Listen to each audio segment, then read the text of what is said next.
আপনারা হয়তো অনেকেই জানেন ৬ই আগস্ট হিরোশিমা দিবস। তাই আগারগাঁও জাদুঘর থেকে বাস পাঠিয়েছে কচিকাঁচার বাচ্চাদের নিয়ে অনুষ্ঠান করানোর জন্য। তাই বাচ্চারা তো একা যাবে না, আমরা গার্ডিয়ানরা আসলাম। এই যে ওরা বাস থেকে নামলো, ওদেরকে সারিবদ্ধভাবে দাঁড়ানো করানো হলো। এই অবস্থা তারা ভিতরে ঢুকবে।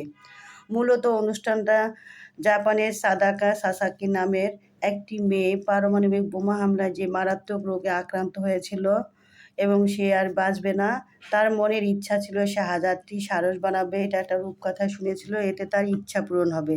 কিন্তু সে ১০০০টি সারস পাখি বানার আগেই সে দুনিয়া থেকে চলে গেছে। তার স্কুলের ছেলেমেয়েরাই ১০০০টি সারস পাখি বানায় পরে।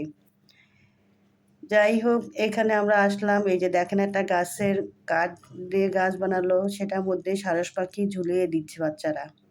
এখানে আছে জাপানের রাষ্ট্রদূত, আরও অনেকে আছেন, অডিয়েন্সের লোকে ভরপুর। তারপর সাদাকা সাসাকির মনের ইচ্ছা ছিল যে পৃথিবীতে শান্তি থাকবে, যুদ্ধ নয়, বোমা হামলা নয়, কোনো বাচ্চার ক্ষতি যাতে না হয়।